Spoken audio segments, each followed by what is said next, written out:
आज national capital civil services authority की पहली मीटिंग हुई, लेकिन ये निर्णय पहला नहीं था। मैं थोड़ा सा उस पर एक्सप्लेन करूँगा। पहली मीटिंग हुई, ये पूरा का पूरा जो ऑर्डिनेंस है, पहले हमें समझना पड़ेगा इस ऑर्डिनेंस के ज़रिए केंद्र सरकार ने किस तरह से शातिर तरीके से दिल्ली में 3 बार चुनाव हारने के बाद दिल्ली सरकार के ऊपर कब्जा करने की कोशिश की है। उन्होंने कई ऐसे प्रोविजंस इसके अंदर लिखे हैं, अध्यादेश के अंदर, जिसके ज़रिए मंत्री और मुख्यमंत्री, जो चुनी हुई सरकार है, जो चुनी हुई कैबिनेट है, उसके ऊपर हर जगह इन्होंने एक अफसर को बिठा दिया। अब डिपार्टमेंट्स में मंत्री की नहीं चलेगी, अफसर की चलेगी। अफसर को मंत्री का बॉस बना दिया। कैबिनेट के अंदर कैबिनेट की नहीं चलेगी, चीफ सेक्रेटरी की और एलजी की चलेगी। उसके ऊपर उन्होंने चीफ सेक्रेटरी को बिठा दिया। एक ये कहने को एक अथॉरिटी बना दी। अथॉरिटी के अंदर 2 अफसर केंद्र सरकार के होंगे और एक मुख्यमंत्री होगा। तो इसके अंदर मुख्यमंत्री के ऊपर 2 अफसरों को बिठा दिया। तो हर जगह इन्होंने अफसरशाही को सारा कंट्रोल दे दिया और अफसरशाही केंद्र सरकार कंट्रोल करेगी। अफसरों के ऊपर केंद्र सरकार का कंट्रोल होगा, सर्विसेज के जरिए और विजिलेंस के जरिए। तो एक तरह से केंद्र सरकार दिल्ली सरकार को अफसरों के जरिए चलाना चाहती है। हमारा देश एक जनतंत्र है, भारत एक जनतंत्र है, और संविधान, भारत का संविधान की मूल आत्मा यही है कि हम एक जनतंत्र हैं। जनता सरकार चुनती है और उस सरकार को काम करने के सारे अधिकार होते हैं, और वो सरकार, चुनी हुई सरकार, अफसरों के जरिए काम करती है। वो अफसर चुनी हुई सरकार को रिपोर्ट करते हैं। ये शायद दुनिया के इतिहास में पहली बार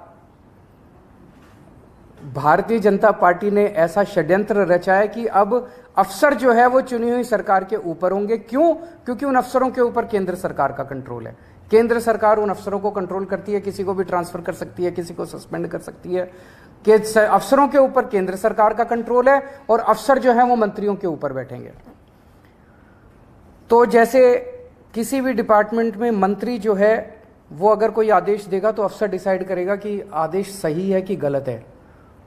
अगर अफसर को लगता है कि आदेश सही नहीं है, अगर वो, तो ये बहाना मार के कि वो अफसर आदेश सही नहीं है, वो अफसर आदेश मानने से इनकार कर सकता है। सरकार कैसे चलेगी ऐसे? हम मान लो कहते हैं कि 2 स्कूल बनाने, अफसर कहते हैं नहीं, इस दिल्ली में स्कूलों की जरूरत नहीं है। अगर अफसर लिख दे फाइल पे दिल्ली में स्कूलों की जरूरत नहीं है तो स्कूल नहीं बनेंगे। हम मान लो कहते हैं कि मोहल्ला क्लिनिक 100 और बनने चाहिए। चुनी हुई सरकार कहती है, हम तो जनता में घूमते हैं, हम कहते हैं भाई जनता मांग रही है इस इलाके में करोल बाग में एक मोहल्ला क्लिनिक बनाओ। अफसर कहता है नहीं, करोल बाग में मोहल्ला क्लिनिक की जरूरत नहीं है, बस फिर मोहल्ला क्लिनिक नहीं बनेगा। हम कहते हैं यहाँ पे पानी गंदा आ रहा है, अफसर लिख देता है पानी ठीक आ रहा है, बस पानी ठीक आ रहा है, फिर अफसर ने लिख दिया पानी ठीक आ रहा है। फिर हम कहते हैं यहाँ पे गंदगी बहुत ज़्यादा हो गई है, अफसर कहता है नहीं गंदगी नहीं है, सही है, तो बस फिर सही है। तो ये अफसर को पावर दे दी। कैबिनेट जितने निर्णय लेगी, कैबिनेट मतलब सुप्रीम बॉडी, चुनी हुई सरकार की सुप्रीम बॉडी, जिसमें सारे मंत्री होते हैं, मुख्यमंत्री उसका अध्यक्ष होता है। तो कैबिनेट जो भी निर्णय लेगी, वो निर्णय सही है कि गलत है, ये चीफ सेक्रेटरी डिसाइड करेगा।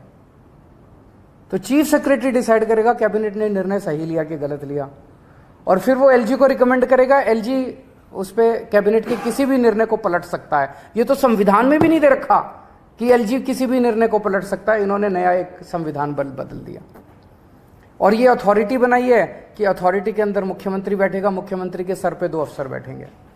तो ये एक बहुत बड़ा षड्यंत्र है। अथॉरिटी की जो मीटिंग है, अथॉरिटी कितना फ्यूटाइल एक्सरसाइज है इससे आप समझ सकते हो। ये पहली मीटिंग हुई। इसके पहले एक फाइल आई मेरे पास 15 दिन पहले, लास्ट वीक ऑफ मई में। उस फाइल में वो एक ऑफिसर को सस्पेंड करना चाहते थे। उसको फाइल को पढ़ने के बाद मेरी 3-4 क्वेरीज थी, क्लैरिफिकेशंस थे। तो मैंने फाइल पे लिखा कि ये 3-4 मेरे क्लैरिफिकेशंस हैं और इनका जवाब दिया जाए। उसके बाद मैं बताऊंगा कि मीटिंग किस दिन होगी, कितने बजे होगी और कहाँ होगी। वो 3 या 4 क्लैरिफिकेशंस क्वेश्चंस मैंने लिख के फाइल पे भेजे, वो फाइल मेरे पास फिर वापस नहीं आई, वो फाइल सीधे एलजी के पास चली गई और उस फाइल पे लिखा गया कि अथॉरिटी के 3 मेंबर में से 2 मेंबर्स की सहमति हो गई है, 1 मेंबर की सहमति नहीं है, इसीलिए इसको अप्रूव कर। तो वो तो हमेशा ही उन दोनों की सहमति है, वो तो दोनों केंद्र सरकार के ऑफिसर्स हैं और मैं ही उसमें अकेला हूं। तो मतलब मैं अगर कोई उस मीटिंग के अंदर क्वेरी भी करता हूं, क्लैरिफिकेशन भी मांगता हूं, तो मेरी क्लैरिफिकेशन के जवाब भी देने की जरूरत नहीं है। तो वो एलजी साहब के पास उन्होंने फाइल भेजी, एलजी साहब ने लिख दिया कि ऑफिसर को सस्पेंड कर दिया जाए, ऑफिसर को सस्पेंड कर दिया गया। अमर उजाला अब आपके टीवी पर भी।